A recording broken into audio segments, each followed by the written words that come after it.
Legend has it that this is the very spot where Kupe, the great Maori explorer, first made landfall around 1200 years ago.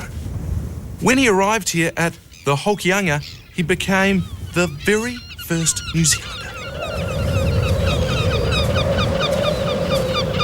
But the story of New Zealand begins a long time before Kupe first felt these sands beneath his feet.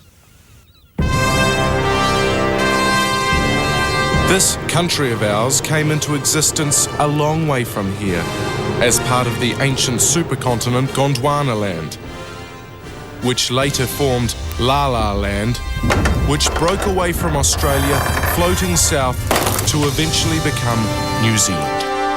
The first migration was one of Maori. They came in their mighty waka. Then came the great white explorers, Abel and James. Waves of settlers followed, bringing with them booze, syphilis, and Toby jugs. They came from England, the Americas, and from Asia. These visitors brought with them the very best genes that when combined would form the basis of a superspecies.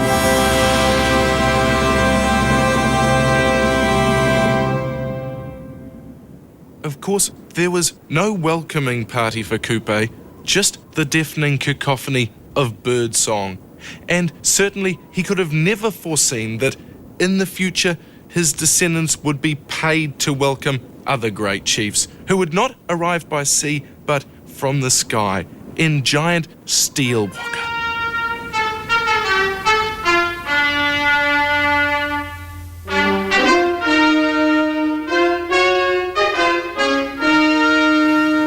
So would they be braced for this welcome by the Maori party? Would they know? They will have, because my word, if you just came down there and saw that lot, you'd want to get back on the plane and fly home, which is the idea of the hugger, actually.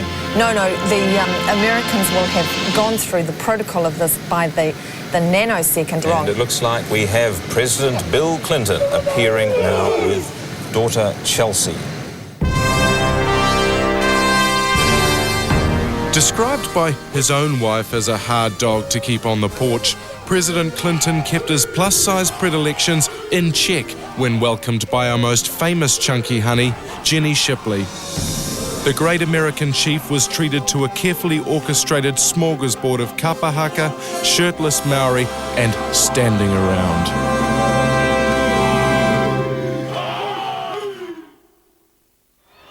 It was a far cry from the shambles that awaited the Beatles when they stopped by in 1964. The Mayor, Dove Meyer Robinson, had done wonders for Auckland's sewerage problems, but he had no idea of how to control Beatlemania.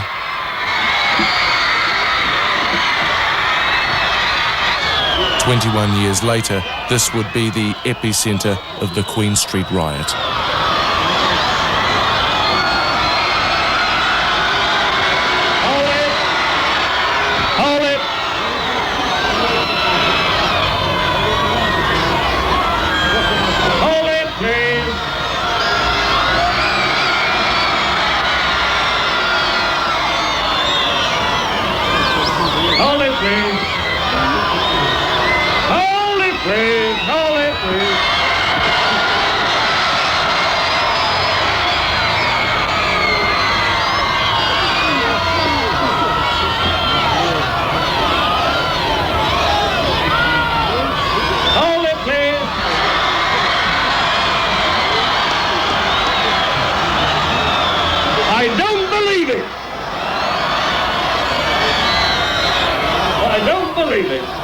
We're going to have a performance for your entertainment by the Maori County Concert Party, led by Appy Walker.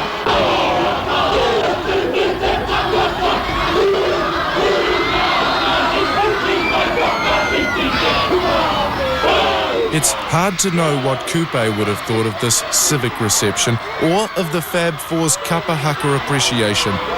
He may have even run screaming from the giant papier-mâché Ringo, which would surely have looked to him like a mighty taniwha.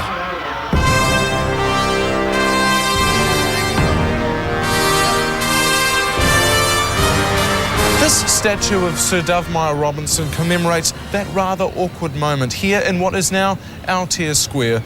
Despite the bungled reception, Robbie became fast friends with the Fab Four and exchanged Christmas cards with the group right up until his death.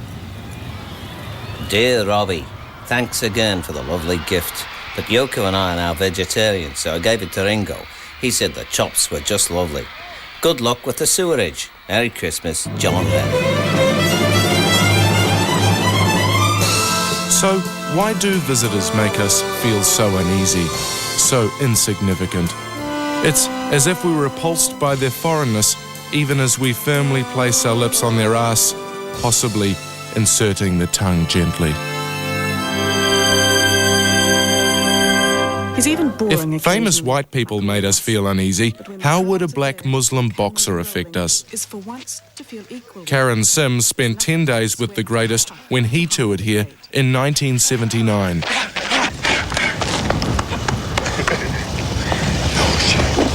Are you trying to lose weight? Gotta lose 20 pounds. Gotta lose 20 pounds. Put down again. See how we champions get? I hope it's somebody asked me, was it gonna be twins or boys or girls? But I'm the greatest of all time. After me, there will come no more. He may be the greatest, but he still has normal weaknesses, and one of them is food. He particularly likes chili, fried chicken, spaghetti, pancakes with syrup, and apple crumble. But there was the usual Ali farce of Ali sulking in a hotel room with, he had a wife by then. Yes, he was on to number 4 by then, 5, I think. Very pretty girl. His views on women are old-fashioned, to say the least. He could be seen as the world champion male chauvinist. I got a beautiful. See, we live in a Western society where women can walk around with their titties out. So, Islamic religion, first, the woman is respected 100%. Dogs and cats show their titties. Humans hide their titties. Sims, for her part, kept her titties well covered, but was clearly uncomfortable with the bombastic boxer. Europe's greatest warrior, Cleopatra, got to him. There was the real Ali and there was the public one. And the real Ali was just almost surly, just sort of mulching around. He only came alive when he had an audience. But as we'll soon see, Ali wasn't the greatest visitor to come to New Zealand. Basically, we are all weak for the pretty women.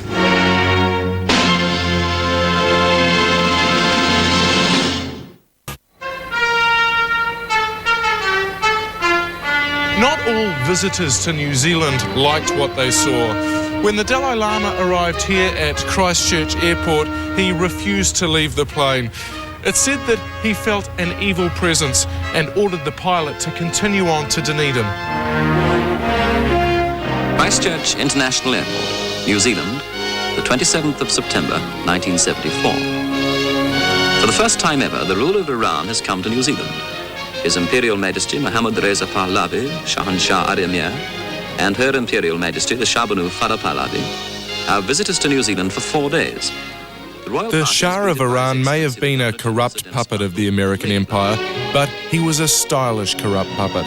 And his wife was pure Lady Penelope. Mohammad Reza Pahlavi's Shahanshah Aramir's days in Iran were numbered. The Ayatollah Khomeini was on the rise, but for a few glorious days, he tasted the delights of God's own. We want to thank you on behalf of the Empress and myself.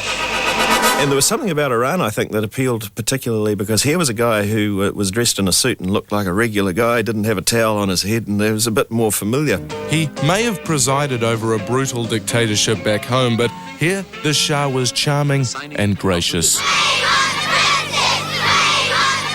As a backward and stupid people, we cream ourselves over any form of royalty. Charles and Diana were particular favourites and were given the honour of inspecting our in-goal areas. It was clear that the young princess was far from happy during her visit. Perhaps it was because Charles was unable to satisfy her in the marital bedroom. Sorry, I haven't yet worked out a method of splitting my wife in half. And even though she carried on like a right old vinegar tits, Diana had plenty of fans in Aotearoa. I think her dress sense is really good. She's good. But I think she's got a lovely figure, even though lots of people say she's too skinny. I think it's lovely. She walks really well. She does. She's very stylish, Unlike Charles and Diana, Queen Victoria never came to New Zealand, and even if she did, she wouldn't have been our most important visitor. That honour wouldn't go to any head of state. In fact, it wouldn't even go to a human. Our most important visitor was the sheep.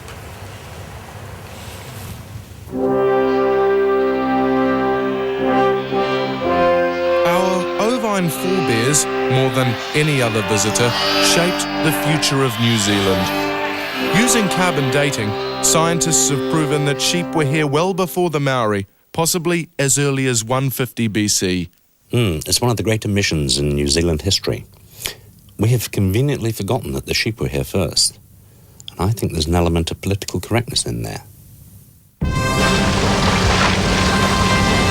At the Nuclear Sciences Laboratory in Wellington, scientists feed pieces of bone, shell and charcoal into the carbon dating chain.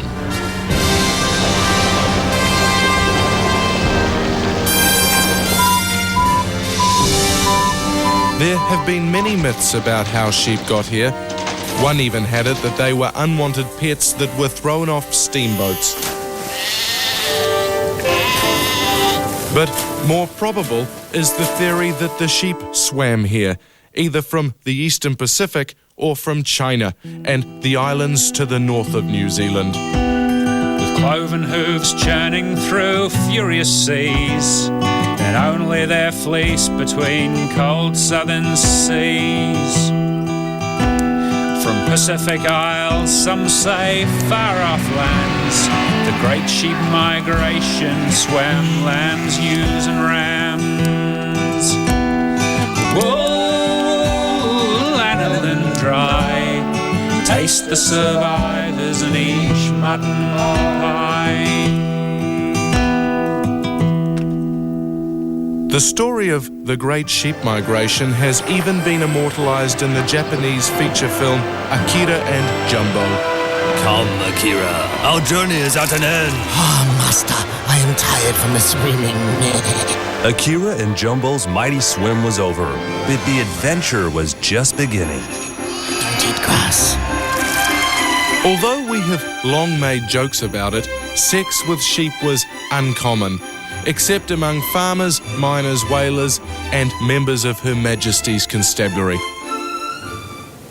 Remarkably, this man talked candidly about his sexual experience with sheep on the NZBC program Focus. What sort of sheep was she? She was a Merino Romney cross, and she had a beautiful coat, very long, woolly.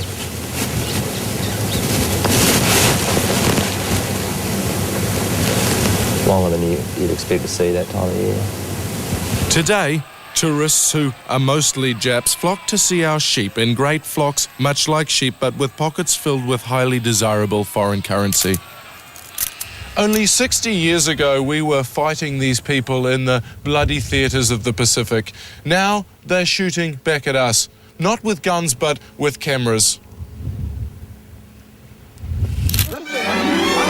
Tourists come to experience the fresh green breast of New Zealand and enjoy our environment. But our early attempts at ecotourism were less successful. In the 1950s, tourists in Kaikoura could pay a small fee for the privilege of beating seals in their natural environment. The scheme was only scrapped after swimmers at a neighbouring bay complained of blood on their togs. Thankfully, today's ecotourism is much more sophisticated. Here in the Marlborough Sounds, tourists pay up to $1,500 just to pop one of these lovely Hector's dolphins.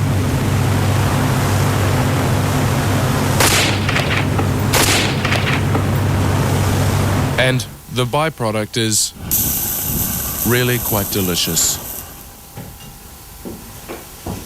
But our taste in food was not always this exotic. For decades, our food was among the worst in the OECD, and eating out was almost unheard of. But that was about to change.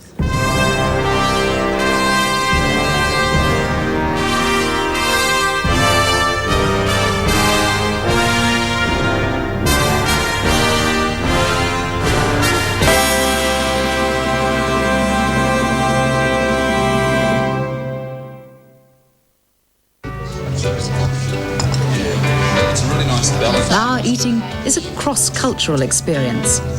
Food surrounds us. We're overwhelmed by choices. Health food, Asian food, natural food, and of course, wickedly indulgent food. Restaurants now compete to tempt the jaded gourmet into odysseys of extravagance. At long last, the days of meat and two veg were behind us.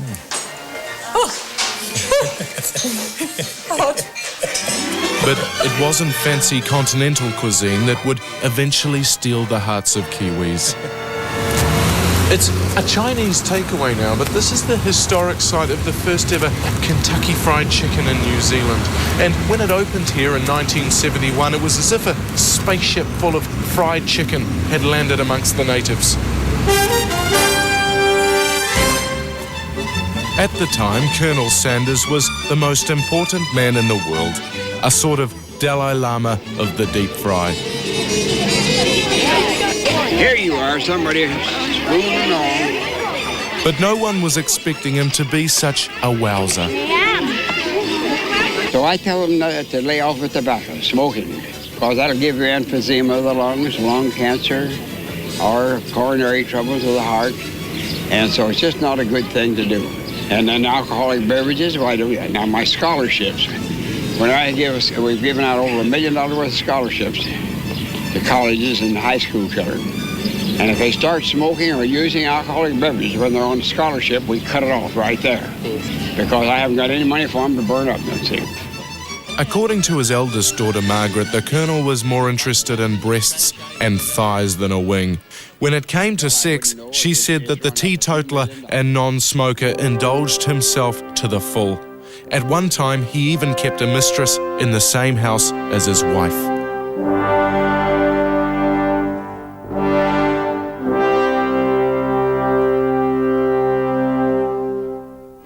There was no such scandal when it came to Ronald McDonald. Although he may have been bi-curious, he was hardly a horn dog. The first Golden Arches opened in Porirua in 1977. Dozens of cars outside an emporium crowned with golden arches, a glossy addition to the landscape.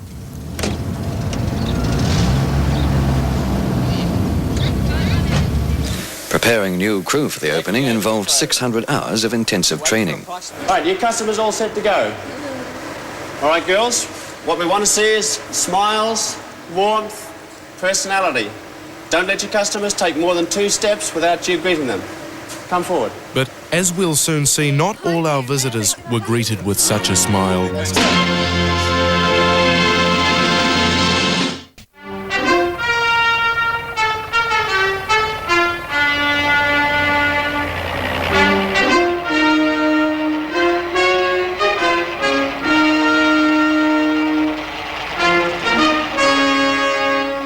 Not all visitors to New Zealand have been welcome. Today, we have machines to deal with the gorse, but it hasn't always been the case. Believe it or not, this stuff was brought here quite deliberately by early settlers. I hate the side of gorse, you know, it's prickly and that, you know, when you'd go with your mates into the, you know, into the bush to play games, you get all those little spikes into you and that. Gorse was originally introduced as an aphrodisiac. Therapeutic properties of gorse and is guaranteed to reinvigorate the forces which govern the dictates of the marital boudoir. And later as a contraceptive. But despite its uses, gorse, like many of our introduced species, soon got out of hand. And now it's one of our most serious pests.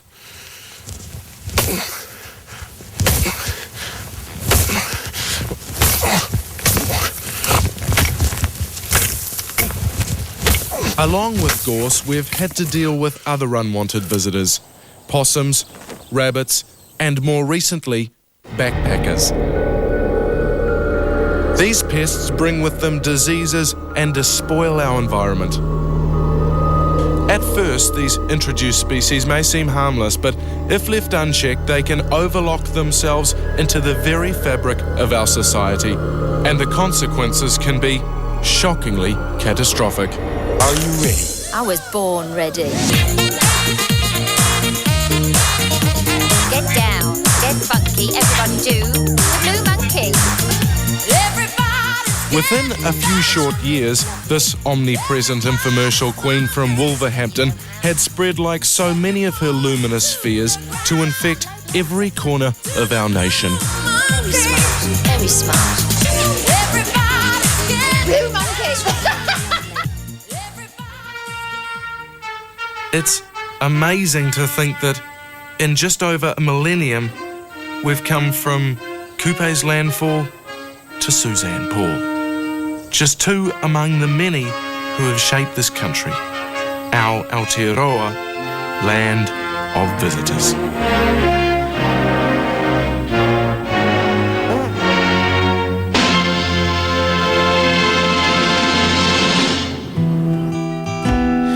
Pacific Isles, some say far-off lands, the great sheep migration swam lambs, ewes and rams.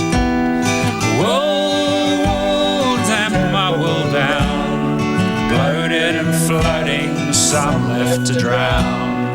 Wool, addled and dry, taste the survivors and each mutton pie.